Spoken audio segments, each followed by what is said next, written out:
नमस्कार, स्वागत है आप सभी का और मैं हूं आपके साथ वक्ता दुबे।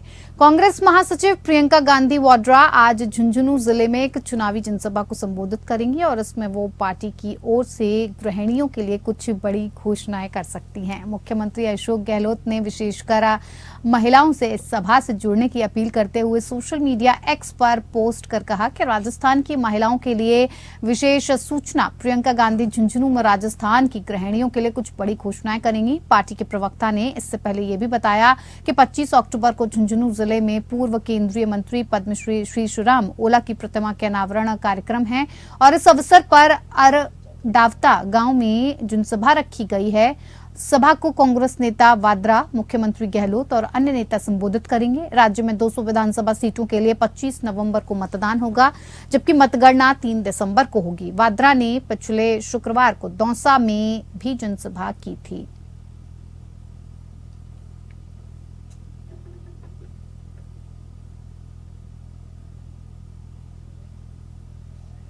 इसी पर ज्यादा जानकारी के साथ हमारे संवाददाता संजय दत्ता हमारे साथ फोन लाइन से जुड़ गए हैं। संजय, प्रियंका गांधी आज राजस्थान के दौरे पर हैं और ऐसे में कहा जा रहा है कि 200 विधानसभा सीटों के लिए जो मतदान होने वाला है उसको देखते हुए प्रियंका गांधी का ये जो दौरा है वो काफी अहम रहने वाला है।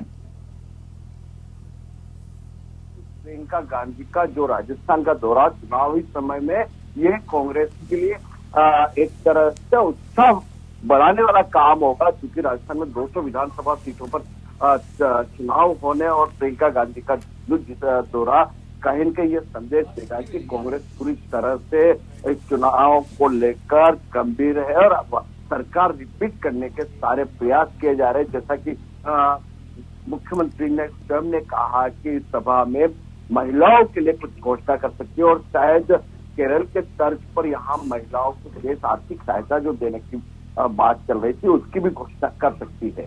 बिल्कुल संजय, चुनावी जो प्रक्रिया है वो हम सभी जानते हैं कि जैसे जैसे विधानसभा चुनाव पास आ रहे हैं वैसे किसी भी दल के नेता हों, किसी भी दल के राजनेता हों, वो पहुंचते हैं, मंत्री होते हैं, वो अपनी अपनी घोषणाएं करते हैं, लेकिन कुछ ही वक्त बचा है और ऐसे में प्रियंका गांधी का राजस्थान पहुंचकर राजस्थान की महिलाओं को खास करके इस तरह की सौगात देना, क्या लगता है आपको ये अब कांग्रेस पार्टी के लिए एक अच्छा कदम साबित होगा?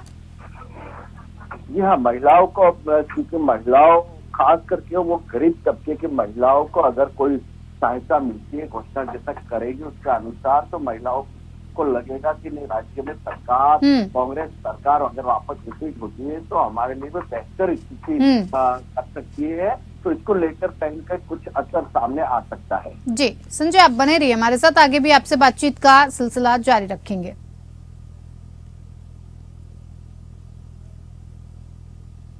इधर राजस्थान के सवाई माधोपुर सीट से भारतीय जनता पार्टी के प्रत्याशी किरोड़ी मीणा ने मुख्य निर्वाचन अधिकारी प्रवीण गुप्ता को शिकायत देकर सवाई माधोपुर के पुलिस अधिकारियों पर कांग्रेस विधायक दानिश अबरार के प्रभाव में काम करने का आरोप लगाया है। ये घटनाक्रम सोमवार शाम को सवाई माधोपुर के मलराना चौड़ बाईपास पर अबरार के वाहन पर लोगों के एक समूह द्वारा हमला किया जाने के बाद हुआ। मीणा ने कहा कि अबरार के सामने कुछ लोगों ने लोकतांत्रिक तरीके से विरोध प्रदर्शन किया, लेकिन इन लोगों के साथ धक्का मुक्की और मारपीट की गई। उन्होंने आरोप लगाया कि सवाई माधोपुर के मलारना डुंगरू थाने की पुलिस टीम ने दौसा जिले में बीजेपी के कुछ सदस्यों को पकड़ा और उनकी बुरी तरह से पिटाई की है। हालांकि मलारना डुंगरू थानाधिकारी लखन खटाना ने इस आरोप को खारिज कर दिया है।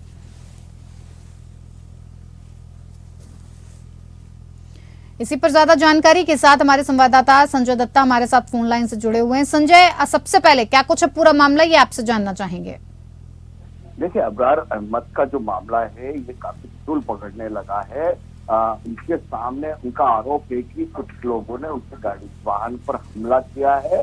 इसको लेकर पुलिस ने कुछ लोगों को गिरफ्तार किया और उसी मामले को लेकर किरोड़ी लाल मीणा ने आरोप लगाया है पुलिस पर कि पुलिस एमएलए दानिश अबरार के लिए काम कर रही है पुलिस, और इसको लेकर जब उन्होंने मुख्य निर्वाचन अधिकारी से शिकायत की और किरोड़ी लाल मीणा के इस आरोपों को पुलिस ने सिरे से नकार दिया। उनका कहना था कि जिस तरह से घटनाक्रम हुआ उसको लेकर पुलिस ने कार्रवाई की है। कानूनन जो धाराएं है उनको लेकर इसी को पालना करते हुए कार्रवाई की है और आरोप बेबुनियाद है। बिल्कुल संजय, जिस तरह से बीजेपी के जो प्रत्याशी हैं करोड़ी मीणा, उन्होंने जो गंभीर आरोप लगाया है, खास करके नाम लेते हुए कांग्रेस विधायक दानिश अब्रार पर जिस तरह से ये आरोप लगाया है कि जो राजस्थान की पुलिस है, जो प्रशासन है, वो कहीं ना कहीं उनके इशारों पर काम कर रहा है। ऐसे में क्या ये संदेश देने की कोशिश नहीं है कि जो प्रशासनिक अमला है वो विधायकों के द्वारा बिका हुआ है? इस तरीके की जनता को एक मैसेज देने की कोशिश कांग्रेस की तरफ, भारतीय जनता पार्टी की तरफ से की जा रही है। देखिए, चुनाव का माहौल है, आरोप प्रत्यारोप लगना स्वाभाविक है और ऐसे टाइम पे अगर सत्तारूढ़ पार्टी का विधायक द्वारा उनके ऊपर हमला करने की घटनाक्रम को लेकर पुलिस में शिकायत की गई और पुलिस की कार्रवाई को लेकर असंतुष्ट लोगों ने, खास करके जो भाजपा के नेता है करोड़ी लाल मीणा, उन्होंने जो आरोप लगाया, ये आरोप में सच्चाई कितनी है ये जांच का विषय है। पुलिस ने इस मामले में ऐसी कोई बात होने को नकार दिया। वहीं पर करोड़ी लाल मीणा ने पुलिस को एमएलए के लिए काम करने का आरोप लगाया है। तो ये जांच के बाद इसको स्पष्ट होगी कि आखिरकार मामला क्या था। जी संजय, आप बने रहिए हमारे साथ, आगे भी आपसे बातचीत का सिलसिला जारी रखेंगे।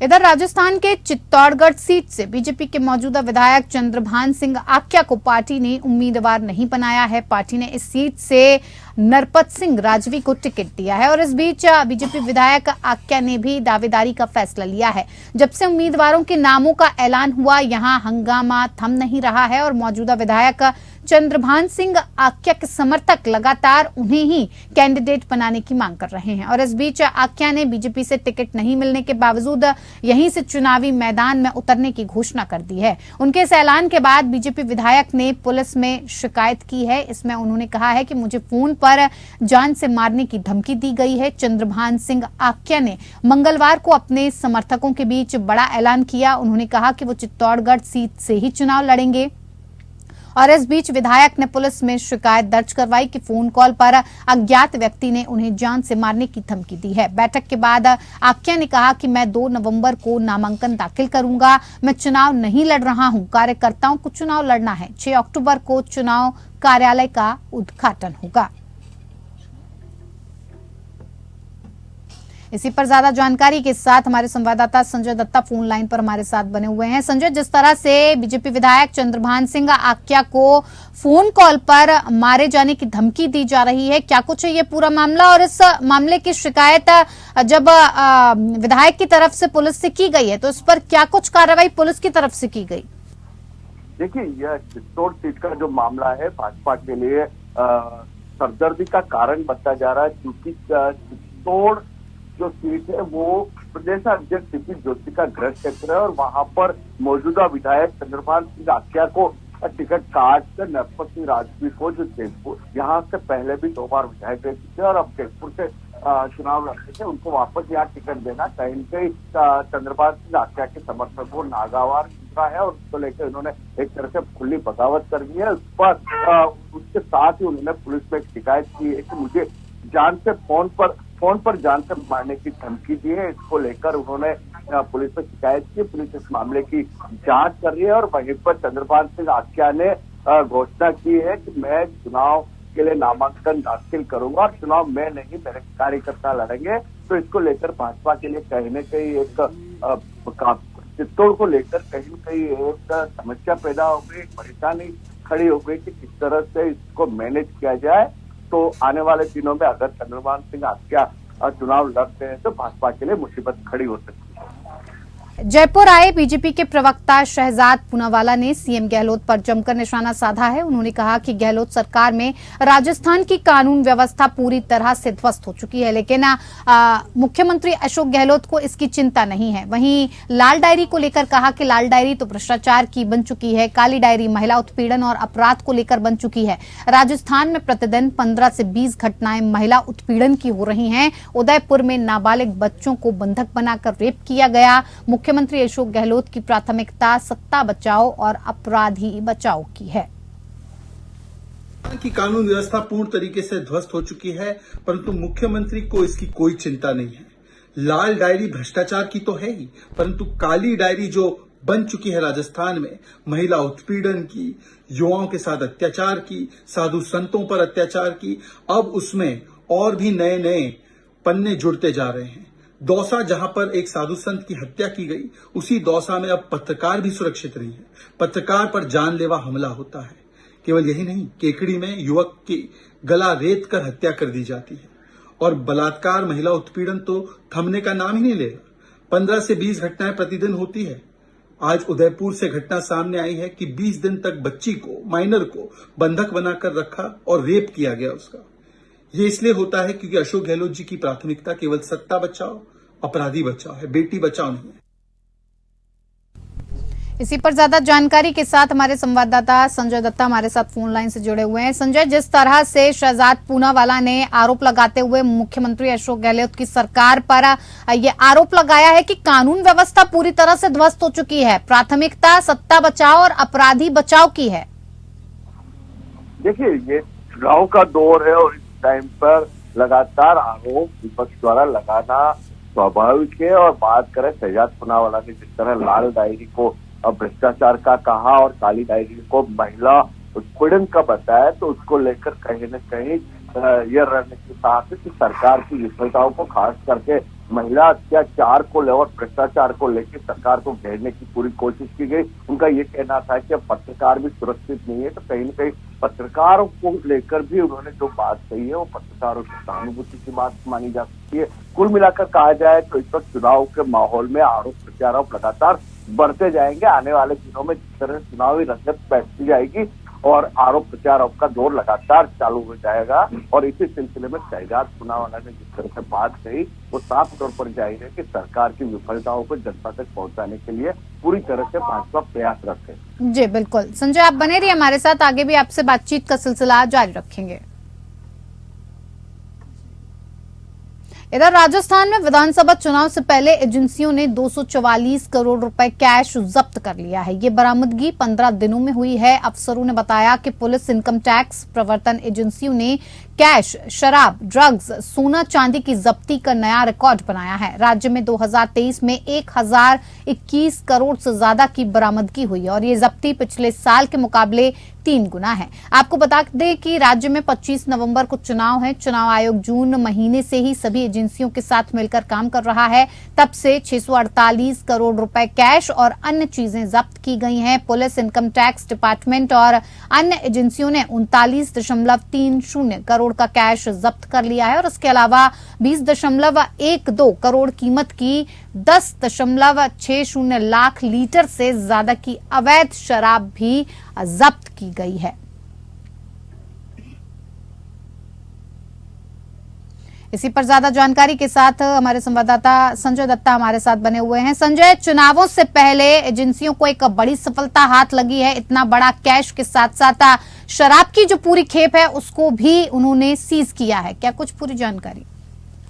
देखिए, बात करें तो इस बार जो पिछले सालों के पहले के चुनाव के मुकाबले इस बार सरकारी एजेंसियां काफी सतर्क है, बहुत सख्ती के साथ कदम उठा रही है। और उनका जिस तरह से इस बार 15 दिन के अंदर एजेंसियों ने 244 करोड़ रुपए केस बरामद किए हैं, वो अपने आप में एक रिकॉर्ड है। और इसके अलावा राज्य में 2023 में 1021 करोड़ से ज्यादा की बरामदगी हुई है।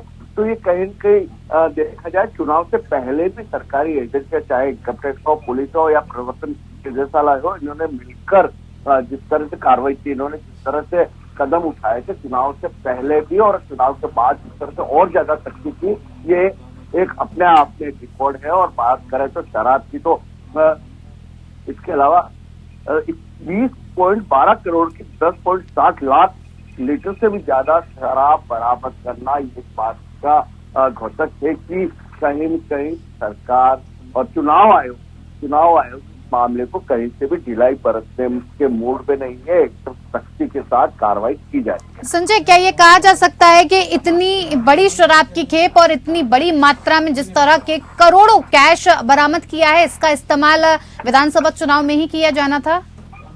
नहीं, स्वाभाविक तौर पर ऐसा नहीं है कि विधानसभा चुनाव को लेकर वैसे भी शराब तस्कर लगातार शराब की तस्करी करते हैं, क्योंकि राजस्थान वो राज्य है जहाँ सबसे नजदीकी गुजरात राज्य है, जहां पर शराब पर पाबंदी है और वहां पर लगातार सालों से ये शराब का माफिया इस तरह से तस्करी करते हैं। मगर चुनाव को लेकर भी जो कच्चे बस्तियों में खास करके शराब बांटी जाती है, उसको लेकर भी ये कहा जा सकता है कि इन शराब में ज्यादातर अभी चुनाव के दिनों में जितनी ज्यादा शराब पकड़ी जा रही है, वो कहीं न कहीं इन लोगों के बीच में बांटने का पार्टियों का या उम्मीदवारों का जो लक्ष्य था उस पर उसको लेकर ही शराब ज्यादा पकड़ी जा रही है। जी संजय, आप बने रहिए हमारे साथ, आगे भी आपसे बातचीत का सिलसिला जारी रखेंगे।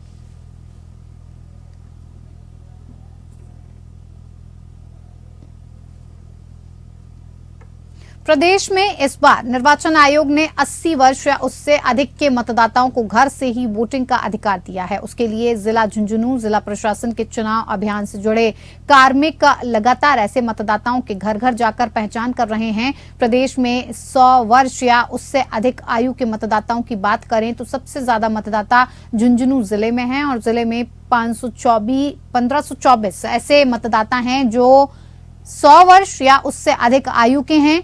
झुंझुनू के बाद दूसरे नंबर पर जयपुर में 11,026 शतायु मतदाताओं में सर्वाधिक महिलाओं ने बाजी मारी है। झुंझुनू में 1386 महिला मतदाता हैं, वहीं पुरुष 238 मतदाता हैं।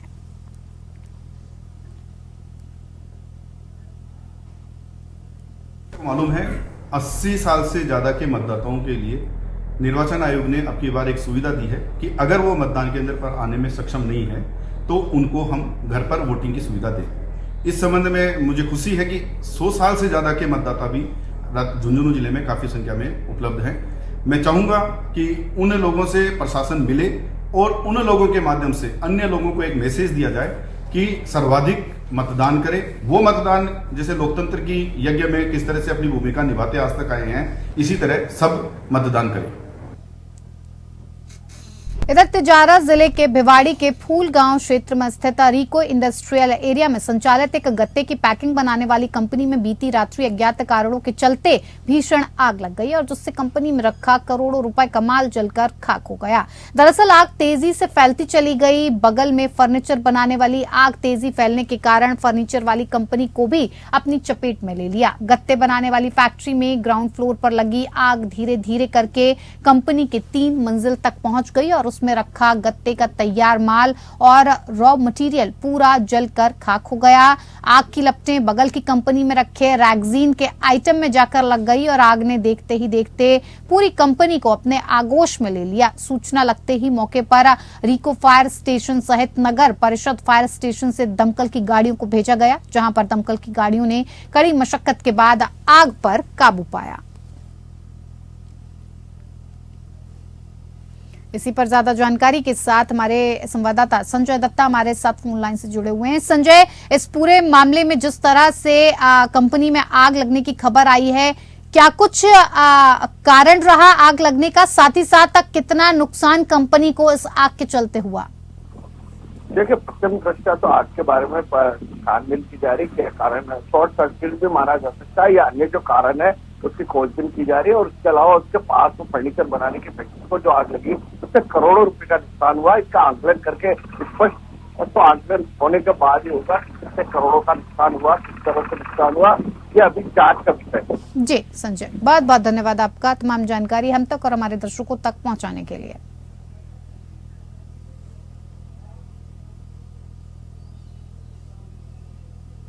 चलिए, इस बुलेटिन में मेरे साथ इतना ही। नमस्कार।